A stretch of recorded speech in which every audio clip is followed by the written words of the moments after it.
아멘. 하나님 말씀 레위기 4장 1절부터 12절입니다. 구약성경 149페이지 레위기 4장 1절부터 12절입니다.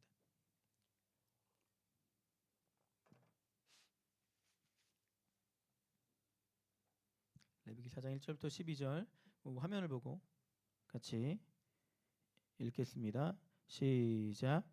여호와께서 모세에게 말씀하여 이르시되 이스라엘 자손에게 말하여 이르라. 누구든지 여호와의 계명 중 하나라도 그릇 범하였으되 만일 기름 부음을 받은 제사장이 범죄하여 백성의 허물이 되었으면 그가 범한 죄로 말미암아 흠없는 수송아지로 속죄 제물을 삼아 여호와께 드릴지니 그 수송아지를 회막문 여호와 앞으로 끌어다가 그 수송아지의 머리에 안수하고 그것을 여호와 앞에서 잡을 것이요 기름 부음을 받은 제사장은 그 수송아지의 피를 가지고 회막에 들어가서 그 제사장의 손가락에 그 피를 찍어 여호와 앞 곧 성소의 휘장 앞에 7번 뿌릴 것이며 제사장은 또 그 피를 곧 회막 안 향단 뿔들에 바르고 그 송아지의 피 전부를 회막문 앞 번제단 밑에 쏟을 것이며 또 그 속죄 제물이 된 모든 기름을 떼어 내장 기름과 내장에 붙은 모든 기름과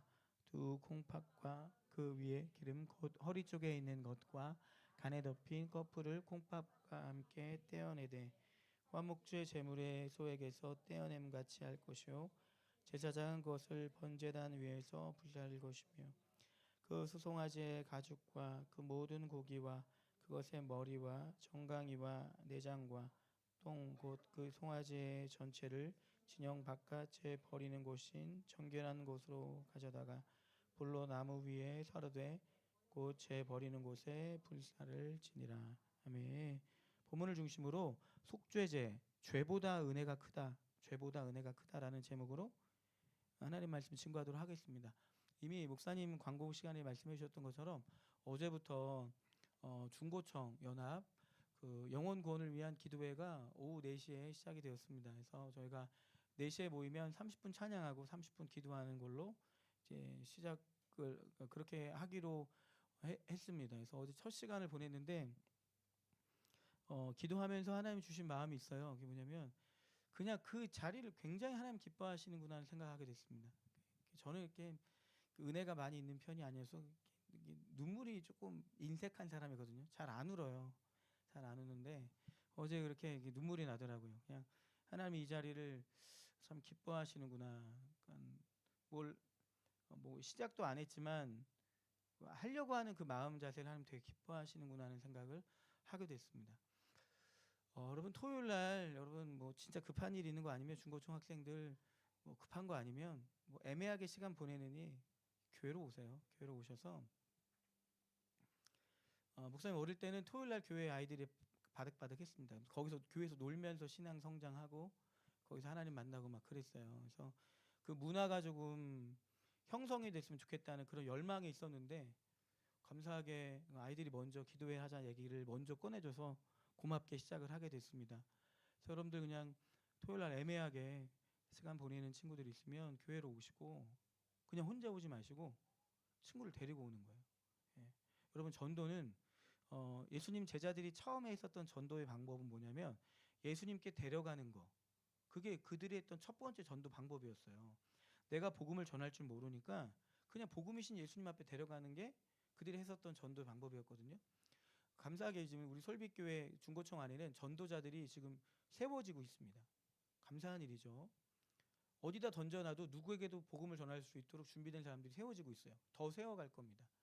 그래서 이번 학기 이제 한준이가 훈련을 받기 시작을 하고 다음 학기 또 받겠다는 친구도 있고 지금 미니 같은 경우에는 제가 그냥 암기를 시킬 거예요. 그래서 따로 이제 준비시키는 식으로 해서 전도자들을 많이 키워 놓을 겁니다. 그럼 여러분들은 예수님 믿어야 구원받는다는 거 믿으시죠? 네. 여러분의 친구들한테 이웃들한테 감동적인 행동을 한다고 그 사람들이 감동받아서 교회에 올 수 있지만 감동으로 구원을 받는 건 아니에요. 그로 구원받는 게 아닙니다. 결국 그 사람이 예수 그리스도를 들어야 돼요. 복음을 들어야 구원을 받습니다. 그래 생명의 역사가 시작이 되는 거예요. 그거를 집중적으로 할 거니까 교회로 데려오라고요. 아시겠죠? 친구들 많잖아. 데려오라고요. 어떤 친구들한테는 그 들었던 그 시간이 그 인생을 바꾸는 결정적인 시간이 될 수 있는 겁니다. 난 그냥 교회 다니다가 그냥 데려왔는데 제가 제 친한 친구가 선교사로 인도네시아에 가 있거든요. 그 친구 그냥 제가 그렇게 친하지도 않았는데 책상 앞에다가 그 친구의 이름을 적어놓고 기도했어요. 열심히 기도한 것도 아니에요. 고등학교 때, 중학교 때인가 기억도 잘 안 나. 그냥 이 친구 저들 전도하게 해주세요 했는데 놀면서 그냥 교회에 자연스럽게 와서 이 친구가 교회 누나를 좋아하게 되더니 열심히 나오기 시작하더니 고3이 돼서 어느 날 갑자기 저한테 요서봐 나 신학교 가기로 했어. 다 결정하고 저한테 얘기한 거예요. 깜짝 놀랐습니다. 왜 갑자기 신학교야? 나 선교사 될 거야. 어딘데? 중국. 중국 가봤어? 아니? 그냥 기도하는데 하나님 중국을 내 마음에 주셨어. 하고서 중국으로 파견돼서 선교사로 지금 인도네시아에 있는 중국 교회에서 선교사로 살고 있습니다. 저는 우리 설빛교회 중고청 친구들 선교사들 목회자들 많이 나오게 될 줄 믿습니다. 그렇게 써주세요 하나님. 다 같이 있고 중요한 일들이지만 하나님의 일에 몰빵해서 쓰여지는 것도 정말 귀한 일이거든요. 그런 은혜가 있게 되길 소망합니다. 그냥 편안하게 애매하게 토요일 날 어디 가서 죄 짓고 있지 말고 교회로 오라고요. 저녁에 목사님을 라면 끓여주고 목사님도 계란볶음밥 기가 막히게 합니다. 진짜 잘해요. 어제 하여튼 맛있게 먹었습니다. 그렇게 해주시고 근데 이제 어제 전도팀들이 대부분 아프단 말이에요 지금. 근데 또 생각해 보니까 감사한 게 아팠으면 시작도 못했는데 시작하고 나서 아팠어요. 그래서 아 그것도 완전 럭키비키네. 또 감사한 일이네 생각이 들기도 하고 보이지 않는 영적인 싸움도 있구나 하는 생각도 들고 하여튼 그렇습니다. 그래서 뭐 공격이 있든 말든 시작했으니까 멈추지 않고 갈 텐데 그냥 지켜만 보지 마시고 데려오시라고요. 준비돼 있다니까요. 저희가 토요일 주일날 전도자들이 스탠바이하고 기도하고 준비하기로 했습니다. 처음 온 친구들이나 오랫동안 교회 다녔지만 그러니까 기도하면서 이 타이밍이다 싶은 친구들한테 복음을 전할 거예요. 계속 멈추지 않고 할 겁니다. 계속 할 거예요. 그러니까 데려오시고 붙여주시고 이게 이제 중고청부터 시작하지만 더 나아가서는 우리 교회 안에서 전도 훈련이 제가 어쨌든 그 분야의 전문가고 그 분야의 이제 사람들 키워서 전도 훈련이 지속될 수 있다면 교회에서 전도자가 세워지는 거를 한 뭐 엄청나게 기뻐하실 거란 말이에요. 근데 생각보다 그게 많이 안 하고 있다니까요. 여러분들이 거쳐왔던 교회들 한번 돌아보세요. 전도 티슈 나눠주는 거 말고 복음을 처음부터 끝까지 풀로 제대로 쑥 전했던 교회들이 그렇게 많지 않았을 거란 말이에요. 그리고 그런 전도자들 키우는 교회들이 많지 않았을 거란 말입니다. 하나님의 관심은 최우선의 관심은 여기인데 교회가 어떻게 보면은 비본질적인 일들에 너무 시간을 많이 빼앗기는 걸 수도 있습니다. 그 일을 진행할 테니까 함께 동참하셔서 목사님 보자고 하면 피하지 말고 때가 됐구나. 내가 복음을 들은 날이구나. 오시면 돼요. 그리고 어르신 분들 중에도 들어보고 싶으신 분들 있으면 이 친구들이 뭘 전하는지 듣고 싶은 분들 있으면 저희한테 요청하시면 들려드릴 테니까요. 들어보시면 좋구나. 이거 좀 들려주고 싶은데. 그 초반에 내가 직접 못 전하면 부처만 주시면 돼요.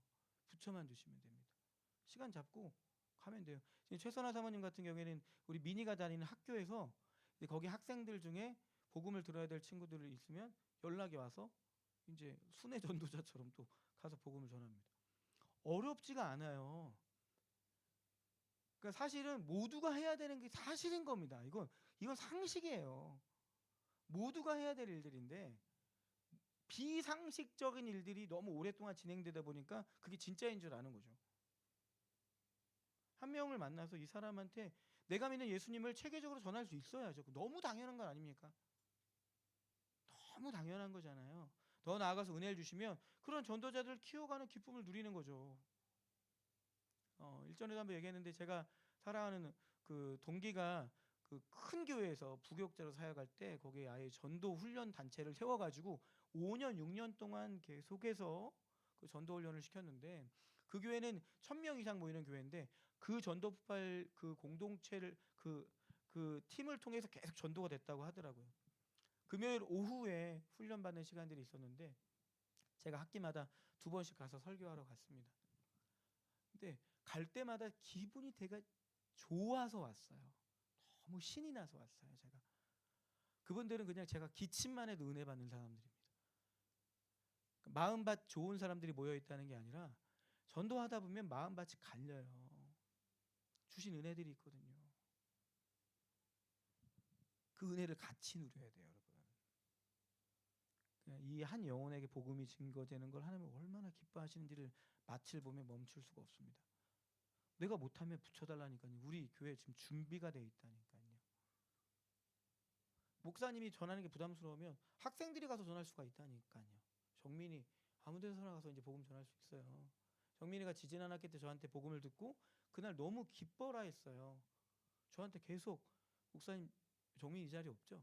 아 있나? 저기 방송실에 있구나. 목사님 진짜예요? 목사님 진짜예요? 너무 신나하더라고요. 그래서 이렇게 뭐 쉽지 않은 훈련 받으면서 이젠 어디다 내놔도 전도하고 싶다고 저한테 얘기했거든요. 자기 전도하고 싶대요. 그래서 그래? 잘 됐다. 걱정하지 마. 그건 내가 데리고 가줄게.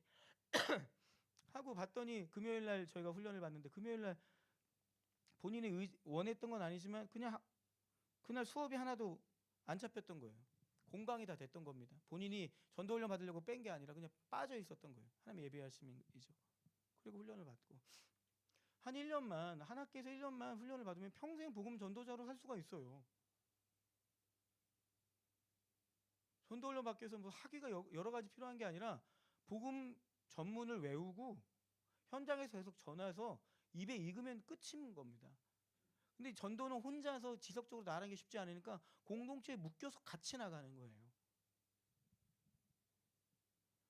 그리고 이제 여러분들이 나중에 이제 계속 경험하실 텐데 전도지를 전달하는 것도 굉장히 가치 있는 전도의 방법이지만 현장에 나가서 복음을 전하는 일을 준비하면 일단 방해가 기본적으로 있고요. 보이지 않는 방해들이 있고 나가면 아주 신비로울 정도로 그날 이날을 위해서 준비된 것 같은 영혼들을 만나요.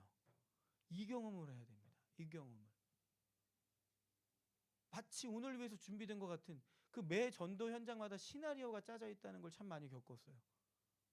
그 영혼이 저기서 기다리고 있는 거예요. 그래서 만나서 복음을 전하고 한 해 일들 통해서 하나님께서 살아계시는 것들을 깊이 있게 경험하게 되는 거죠. 전도는 개인이 혼자 살 수 있는 게 아닙니다. 같이 가는 거예요. 함께. 그 일을 차근차근 준비하고 있습니다. 기도 많이 해주시고 기회가 되면 동참하셔서 저는 우리 설빛교회 중고청 우리 모든 친구들이 복음 전도의 전문가들이 다 되었으면 좋겠습니다. 그 은혜가 있게 되길 주님의 이름으로 축복합니다. 오늘 속죄제에 대한 부분들 좀 간단하게 핵심만 좀 정리해서 알려드릴게요. 5가지 제사의 종류가 있는데 그중에 번제와 속죄제 이 2가지가 모두 죄 용서가 담겨 있습니다. 죄가 인간의 모든 근본적인 문제의 뿌리거든요. 이게 해결되지 않으면 일단 죽음도 해결 안 되고 삶의 문제도 결국 죄와 연결되어 있는 겁니다. 이게 해결이 돼야 되는데 근본적인 죄의 문제가 해결되는 제사가 번제예요. 이해가 되시죠? 오늘 우리말로 따지면 예수님 믿는 것 이게 번제를 드리는 것과 똑같은 의미인 겁니다. 근본적인 죄의 문제 해결. 죄의 본질이 뭡니까? 죄의 본질은 남 때리고 화내고 욕하고 이런 게 아니에요. 죄의 본질과 뿌리는 내가 내 인생의 주인 되는 게 죄의 본질이에요. 하나님이 아니라 내가 내 인생의 주인 되는 게 죄의 본질인 겁니다. 여기서 나타나는 열매와 뿌리들이 악독, 미움, 다툼, 시기, 질투, 거짓말, 분냄 이렇게 나타나게 되는 거죠. 어쨌든 근본적인 죄의 문제가 해결되는 것은 번제로 해결되는데 문제는 뭐냐면 예수 믿고 난 이후에도 죄를 져요 안 져요? 지난 한 주간에 죄 졌어요 안 졌어요? 왜 졌어요? 그러면 안 되지. 그럼 목사님은 죄 안 졌어요? 그런 거 묻지 마세요. 죄라는 게 하나님께서 기뻐하시지 않은 말과 생각과 행동이에요. 말과 행동 중간에 생각, 마음의 생각으로도 죄가 형성이 된단 말이에요. 수도 없이 죄를 지는데 문제는 뭐냐면 죄가 처리가 되지 않으면 죄는 우리의 영혼을 어지럽게 만들고 우리의 인생을 더럽게 만들어서 껍데기는 하나님의 자녀이지만 자녀됨의 기쁨, 감격, 감사, 능력을 모두 상실한 상태로 살 수 있다라는 것입니다. 그래서 예수 믿은 이후에 1차적으로 죄에 대해서 아주 민감해져야 돼요. 예수 믿은 이후에 죄를 짓는다고 해서 구원이 취소되진 않습니다. 우리의 구원값은 예수의 생명값이에요. 예수의 생명값으로 나를 구원하셨는데 자잘한 몇 개의 죄를 진다고 하나님 다시 자녀된 신분을 뺏어가신다고요? 그럴 수 없습니다. 예수의 피값이 있는데요. 그러나 예수 믿은 이후에 죄를 짓게 되면 풍성한 삶에 있어서는 문제가 생기고 하나님과의 관계에 있어서는 문제가 생기기 때문에 그 죄의 문제를 해결하기 위하여 세워놓으신 제사가 번제, 그 다음에 속죄제가 있는 거예요. 이 속죄제사의 핵심은 이겁니다. 죄를 인지하고 깨닫는 것이 핵심이에요. 자, 이 구절들 한번 볼게요. 레위기 4장 여기 쫙 같이 한번 읽겠습니다. 시작. 만일 이스라엘 온 회중이 여호와의 계명 중 하나라도 부지 중에 범하여 허물이 있으나 스스로 깨닫지 못하다가 그 범한 죄를 깨달으면, 자, 그 다음에도 노란 글씨만, 그가 범한 죄를 누가 그에게 깨우쳐주면, 그 다음 누가 범한 죄를 누가 그에게 깨우쳐주면 잘못하여노라 자복하고. 하나님은 기본적으로 용서하고 싶어 하시는 분이에요. 하나님이 용서하기 싫으시면 지난번에 살폈던 것처럼 속죄의 제물이 무조건 피 흘리는 제사가 본질적으로 중요했지만 가난한 자들에게는 곡식으로도 받으시겠다라고 얘기하셨잖아요. 이 말은 하나님이 기준을 낮춰서까지 하시고 싶은 게 뭐냐면 죄를 용서하고 싶으신 거예요. 죄를 해결하고 싶으신데 문제는 뭐냐면 죄가 해결되려면 죄인이 자신의 죄를 인정하고 고백하고 하나님 앞에 나오는 그 작업이 필요합니다. 그게 하나님 설계해 놓으신 중요한 영적인 원리예요. 그래서 하나님의 자녀들이 죄 가운데 빠지게 되면 하나님께서 죄 가운데 빠졌다라는 여러 가지 신호를 허락하십니다. 평안함이 깨지던가요? 문제가 생기던가요? 아니면 노골적으로 예배 가운데 깊숙이 말씀하실 때가 있습니다. 그 다음이 중요해요. 그 다음이 죄를 깨달은 그 다음이 중요합니다. 그 다음엔 이 자리로 가면 안 돼요. 오케이, 알겠습니다. 이제부터는 죄를 안 지을게요, 주님 이라고 다짐하는 자리로 가는 게 아니라, 그걸 하지 말라는 게 아니라요, 우리는 그 다짐을 지킬 실력도 안 되는 존재란 말이에요. 얼마나 교활합니까? 얼마나 완악합니까? 하나님이 기뻐하시지 않는 죄임에도 불구하고 반복적으로 습관적으로 짓고 있는 죄들이 얼마나 많이 있습니까? 그 죄에 대해서 이기고 싶지 않고 이길 수 없으니까 그 죄에 대한 합리적인 이유를 만들어낼 때가 얼마나 많이 있냔 말이에요. 주께서 우리가 원하시는 건 뭐냐면 이제부터 죄를 짓지 마라는 게 아니라 죄로 인해 너와 나의 관계가 막혀 있으니, 죄로 인해 너가 누릴 수 있는 풍성한 삶을 누리지 못하니 내가 길을 열어줄게 하고서 다시 열어놓은 게 번제와 또 다른 식의 제사가 아니라 번제와 똑같은 제사를 허락하신단 말입니다. 이 말이 뭡니까? 우리가 구원받을 때, 예수를 믿을 때, 생명을 얻을 때 예수 그리스도가 필요했던 것처럼 다시 죄를 회개하고 다시 풍성한 삶을 누리는 데 있어서도 제물 대신 예수 그리스도, 제사장 대신 예수 그리스도가 다시 한번 필요하다라는 겁니다. 할렐루야. 그래서 평생 하나님의 자녀들은, 하나님의 백성들은 예수가 없으면 안 되는 거예요. 예수님만이 희망입니다. 할렐루야. 우리 서로의 눈을 바라보며 같이 인사하겠습니다. 예수님이 희망입니다. 담임 목사님은 낮 예배 때 서로 이게 얘기하는 게 이렇게 선포적인 의미가 있다고 하지만 오후 중고청 예배는 서로 인사하는 게 잠을 깨우는 시간입니다. 보면 분명히 저를 쳐다보고 있는데 생각은 집에 가 있는 친구들이 있어요. 죄보다 은혜가 큽니다. 죄 짓지 말라, 그러니까 죄 지어도 된다는 얘기가 아니에요. 하나님의 자녀답게 살려고 노력해야죠. 애써야죠. 이 자리에 저는 마음껏 죄를 짓다 왔어요 하는 분들 계세요? 기본적으로 양심이 붙잡고 있어서 안 되죠. 거리 껴지잖아요. 더군다나 내가 하나님의 자녀이면 말씀에 부딪혀서 그게 쉽지 않잖아요. 그럼에도 불구하고 자꾸 넘어지고 쓰러지지 않습니까? 그때마다 사단이 곁에서 이렇게 속인단 말이에요. 그것 봐 이 자식아, 너 그럴 줄 알았어. 넌 소망이 없어. 네가 또 십자가 앞에 나간다고? 네가 염치가 있냐? 네가 자격이 있냐? 이럴 때 얼마나 많이 있습니까? 그때마다 걸려 넘어지잖아요. 넘어졌는데 더 급히 넘어지는 겁니다. 맞아. 네 말이 맞아. 내까지 게 무슨 전도야. 네 말이 맞아. 내까지 게 무슨 교회 가냐. 맞아. 그리고 넘어졌는데 거기서 구덩이 파고 들어가는 겁니다. 왜 이렇게 잘 아냐고요? 제가 그랬었으니까요. 제가 수도 없이 그랬으니까요. 넘어진 자리에서 수도 없이 구덩이를 팠었으니까요. 그게 하나님을 위한 일이라고 생각했습니다. 그래서 하나님, 저 같은 놈 없는 게 나으시잖아요. 저 없는 게 나으시잖아요. 외면해 주세요. 저 없다 손 치시고, 하나님 저한테 잘못 얘기하신 것 같아요. 목회자 삼으신다고요? 저 아닌 것 같으니까 다른 사람에게 찾아가세요. 그냥 저 냅두세요.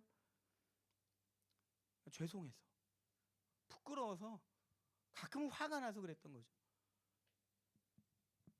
근데 주께서 포기하지 않으시는 거죠. 그리고 깨닫게 하시는 겁니다. 그래, 넘어져도 되는 건 아니지만 넘어진 자리에서 기어서라도 십자가 앞에 가야 되겠다. 할렐루야. 따라합시다. 넘어진 자리에서 기어서라도 십자가 앞에 가라. 그 십자가 앞에서 우리의 죄를 씻어주시고 새롭게 하시는 하나님을 경험하셔야 돼요. 그게 성도로 살아가는 원천이고 힘입니다. 주의 뜻대로 충분히 풍성히 살아서 저는 잘 살고 있습니다 라고 얘기하는 사람들이 더 불안한 거예요. 쉽지 않잖아요. 넘어진 자리에서 나를 싸매주시고 치료하시고 새롭게 하시는 그 하나님의 그 은혜로 내가 여기까지 살았고 앞으로도 그 은혜를 의지하며 나아갑니다. 과거로 돌아가려면 다시 한번 강조하지만 사단은 자꾸 과거로 돌아가서 너 그때 그렇게 했어야지, 너 그때 방황하지 말았어야지, 너 그때 인마 아유 내가 그럴 줄 알았다니까. 그렇게 얼마나 많이 속입니까? 다시 강조합니다. 과거로 돌아가려면, 사단이 과거로 나의 멱살을 붙잡고 끌고 간다고 하면 십자가 앞으로 가는 거예요. 할렐루야. 십자가 앞에 가서 엎드려지는 겁니다. 불쌍히 여겨주세요 주님. 놀랍게도 신약 성경에 가보면 예수님께 찾아갔던 사람들을 단 한 명도 거절하신 적이 없어요. 순수하게 주님이 필요해서 찾아온 사람들을 거절하지 않으시고 주님이 불쌍히 여기실 때마다 기적이 일어났습니다. 불쌍히 여기실 때마다 기적이 일어났어요. 그러니까 불쌍히 여겨달라고 기도하는 겁니다. 불쌍히 여겨주세요. 저도 제 자신이 질립니다. 불쌍히 여겨주세요. 그때 은혜로 하루하루를, 한순간 한순간을 살아가게 하시는 하나님을 경험하는 거예요. 그 은혜가 쌓이면서 하나님의 사람으로 되어져 가는 거죠. 그 은혜가 있게 되기를 주의 이름으로 축복합니다. 두 번째, 따라하겠습니다. 영적인 적극성을 가지라. 자, 오늘 본문 표 좀 한번 보여주세요. 속죄제를 보니까 제물과 처리법이 다릅니다. 제사장인 경우, 회중인 경우, 족장인 경우, 평민인 경우, 빈민인 경우, 극빈인 경우에 제물이 다르고요, 피 뿌리는 것이 다르고, 제단 위에 다르고, 남은 고기 처리법도 다 다릅니다. 이유가 있습니다. 속한 자리와 위치에 따라서 죄의 영향력, 파괴력이 다르기 때문입니다. 제사장일수록, 오늘날로 따지면 목회자일수록, 목회자가 죄를 짓게 되면 그 파급력이 더 큰 건 사실인 거죠. 더 넓게 보자면 예수 안 믿는 사람들이 마음껏 죄를 짓는다고 해서 사람들이 그렇게 크게 욕하진 않지만, 꼭 교회 다닌다고, 예수 믿는다고 조금만 잘못하면 예수 믿는 놈이 왜 그래? 하여튼 주위에 실망하려고 준비한 분들만 계신 것 같아요. 저 어릴 때부터 저는 수도 없이 목사님 아들이 왜 그래? 그 얘기 들을 만큼 행동을 했죠. 보면 목사님 아들이 왜 그래? 그럼 내가 목사냐 임마 라고 말하고 싶었지만, 다행히 근데 돌아보면 그것 때문에 제가 더 타락하진 않았던 것 같아요. 감사하게 그 보호장치가 됐습니다. 럭키비키야. 어른들 뭔지 모르시죠? 럭키비키야. 조심해야죠. 근신해야죠. 그러나 한 발자국, 성경의 전체적인 메시지 안에서 조금 한 발자국 더 나아가보자 이겁니다. 다르게 접근하면 속한 자리와 위치에 따라 죄의 영향력만 큰 것이 아니라 의의 영향력도 크다 이겁니다. 제사장의 자리에서, 리더십의 자리에서 죄를 지면 죄의 파괴력도 크지만, 하나님께서 기뻐하시는 행동을 하게 되면 일반인들 자리에서 하는 것보다 훨씬 더 큰 영향력을 펼쳐질 수 있다라는 것입니다. 그 자리로 가야 되는 거예요. 혹시 나 때문에 실망할 사람들이 있어서 이것도 안 하고 저것도 안 하고 이것도 안 하는 소극적인 자리가 아니라, 나는 연약해서 넘어질 수 있고 쓰러질 수 있지만 하나님께서 기뻐하시는, 하나님을 위해서, 그 영혼들을 위해서 이것도 하고 저것도 하고 이것도 선택하는 영적인 적극성의 자리로 나갈 수 있어야 되는 것입니다. 할렐루야. 누군가 우리의 행실로 실망하여 전도의 문을 닫는 일이 없도록 주의해야 되죠. 그러나 조금 더 적극적으로 바라보고 생각할 수 있습니다. 여기 계신 분들 중에 누군가 예수 믿는 아무개가 너무나도 삶이 깨끗하고 아름다워서 그 모습에 감동받아서 교회 오신 분 계세요? 오해하지 말고 들으십시오. 예수 믿는 사람들이 그러니까 마음대로 살아도 된다 이 얘기를 하는 게 아니에요. 그러나 대부분 교회에 올 때 아무개의 그 감동적인 모습을 보고서 교회에 오기보다는 오히려 그 반대의 경우들이 훨씬 더 많다라는 겁니다. 혹시 누군가의 모습 때문에 감동받아 교회를 오더라도 그가 그 사람의 모습을 통해 감동을 받는다고 구원 얻는 것은 아니란 말이에요. 교회까지는 올 수 있으나 구원까지 이르려면 그 사람의 행실이 아니라 예수 그리스도가 아니면 불가능하다 이겁니다. 할렐루야. 이걸 잘 하셔야 돼요. 교회가 갑자기 너무 나이스해졌어요. 너무 세련돼졌어요. 오늘날 그렇게 무식한 전도법이 되겠어? 우리 빛나는 모습으로 감동을 줘야지 라고 얘기하면서 그런 모습으로 적극적으로 전도하는 것도 아닌 거예요. 안 하기 위한 세련된 핑계들을 갖다 집어넣는 겁니다.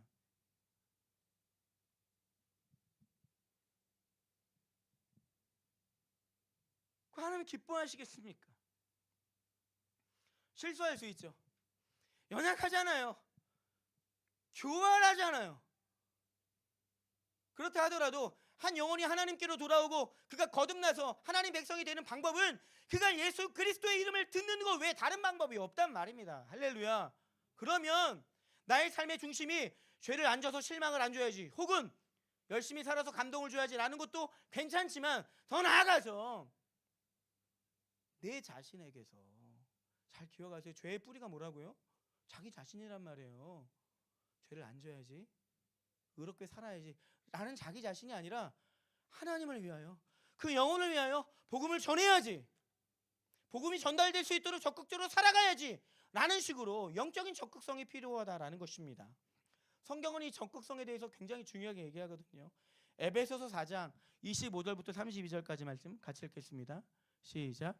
그런즉 거짓을 버리고 각각 그 이웃과 더불어 참된 것을 말하라. 아멘. 거짓 버려. 거짓말하는 기뻐하지 않아. 그러니까 거짓말 안 하는 것으로 소극적으로 끝나는 것이 아니라 참된 것을 말하는 적극적인 자리로 나가는 것이에요. 28절 같이 읽겠습니다. 도둑질하는 자는 다시 도둑질하지 말고 돌이켜 가난한 자에게 구제할 수 있도록 자기 손으로 수고하여 선한 일을 하라. 도둑질하는 사람들 도둑질하지 마 라고 끝나는 것이 아니라 오히려 반대로 선한 일을 하는 거예요. 구제를 하는 겁니다. 적극적인 부분을 얘기하고 있어요. 29절에 무릇 같이 읽겠습니다. 시작. 무릇 더러운 말은 너희 입 밖에도 내지 말고 오직 덕을 쌓는 데 소용되는 대로 선한 말을 하여 듣는 자들에게 은혜를 끼치게 하라. 입이 거린 사람들이 있죠. 자꾸 입술로 누군가 상처 주는 분들 계시죠. 그럼 입을 꼬매버리는 방법도 나쁘지 않죠. 네. 그런 게 필요할 것 같기도 합니다. 그러나 그거보다는 내 입술로 늘 저주했다면, 입술로 누군가에 실망을 줬다면 오히려 의식적으로 금요일날 목사님이 얘기하셨던 것처럼 의지적으로 나는 축복의 말을 입에 달고 살아야지 하면서 마음에 없어도 그 선한 거짓말들 있잖아요. 오늘 왜 이렇게 이쁘니? 오늘 어머 눈이 부셔서 앞을 쳐다볼 수가 없어. 야 너는 머리를 이렇게 빡빡으로 밀어도 어떻게 아빠 같지 않게 그렇게 잘생겼니? 야 난 진호 얼굴로 하루만 살았으면 좋겠다. 돈 드는 일도 아니잖아요. 돈 드는 일도 아니잖아요. 이게 무슨 거짓말입니까? 거짓말이 살짝 첨가된 축복의 말이죠. 이어서 볼까요? 31절 시작. 너희는 모든 악독과 노함과 떠드는 것과 비방하는 것, 모든 악의와 함께 버리고 서로 친절하게 하며 불쌍히 여기며 서로 용서하며. 기질적으로 악하단 말이에요. 기질적으로 우리가 그래요. 그러니까 그거 하지 말자는 자리로 가는 게 아니라, 죄를 안 짓는 자리로 가는 게 아니라 반대편으로 예수님처럼 친절하고 불쌍히 여기며 서로 용서하는 적극적인 행동으로 나가라. 그 이야기를 하는 겁니다. 그러다가 넘어지면 어디로 가는 거예요? 십자가 앞으로 가는 거예요. 불쌍히 여겨달라고. 내가 애썼지만 잘 안 됐다고 하는 거죠. 넘어지지 않도록 조심하는 삶보다는 가야 할 목적지를 분명히 알고 살아가는 삶이 될 수 있어야 됩니다. 아무리 강조해도 지나치지 않은 것들 중에 하나가 소극적인 인생을 살아가는, 소극적인 신앙생활하는 사람들 중에 대부분의 이유가 내가 살아야 될 명확한 이유가 없기 때문이에요. 가다 넘어지면 일어나서 어디로 가야 될지 모르니까 일어나고 싶지가 않은 겁니다. 이해가 되세요?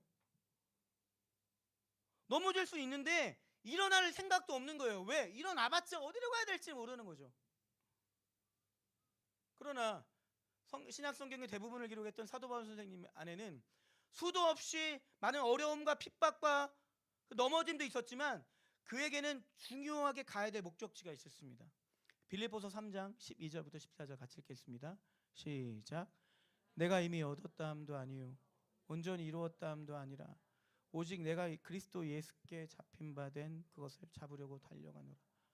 형제들아 난 여기지 아니하고 오직 한 일 즉 뒤에 있는 것은 잊어버리고 앞에 있는 것을 잡으려 표대를 향하여 그리스도 예수 안에서 하나님이 위에서 부르신 부름의 상을 위하여 달려가노라.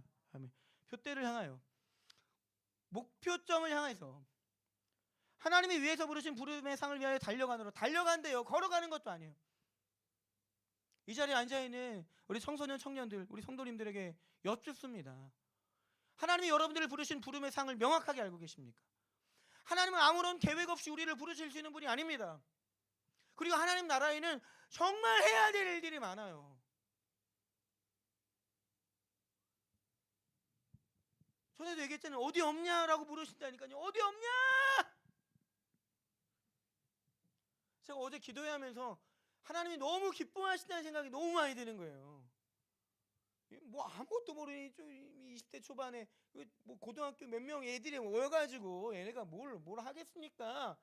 근데 영혼을 위해서 우리 뭐 공동체 부흥도 아니에요. 부흥을 하나님 주시는 거니까 복음 전도는 우리가 해야 되는 거고 부흥을 하나님 주시는 거니까 하나님 주시는 걸 가지고 뭘 기도를 합니까?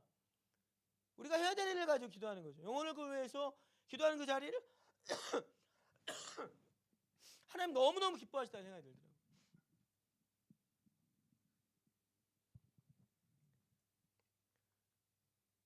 이 자리에 앉아있는 여러분들이 하나님을 깊이 있게 만나서 하나님 안에서 여러분들의 부르심의 상 넘어져서 빨리 일어나는 거예요. 가야 될 때가 있으니까. 내가 나에게 맡겨진 사명이 있으니까. 하나님께서 나에게 부탁하신 그것이 있으니까 멈출 수가 없는 겁니다. 시간이 이럴수록 더 바빠져야 돼요. 바쁘게 살라는 얘기가 아닙니다. 오늘 안예배 때 목사님 얘기하셨잖아요. 준비된 사람들에게 하나님 일을 맡기신다고요. 그래서 하나님 나라 영적 원리를 보게 되면 이상하게 일을 맡은 사람들이 더 맡아요. 다른 말로 하면 복을 받을 사람들이 더 받더라 이겁니다. 시기하는 자리에서 늘 쟤는 왜 이렇게 복을 받는 거야? 쟤는 왜 이렇게 쓰임 받는 거야? 하면서 부러워하는 자리에 있는 것이 아니라 하나님 나라 한복판에서 영광스럽게 쓰임받는 그런 은혜와 은총이 있게 되기를 주의 이름으로 축복합니다. 주의 나라 위에 사느라 정신이 없네요 주님. 그런데 너무너무 감사합니다. 그 은혜가 있게 되기를 주의 이름으로 축복합니다. 우리 솔빛교회 중고청 우리 귀한 영혼들을 하나님께서 붙잡으셔서 하나님 나라 위에서 영광스러운 하나님 나라 위에서 아낌없이 존귀하게 써주시기를 열렬히 기도하겠습니다. 그 손에 붙들림 받아서 영광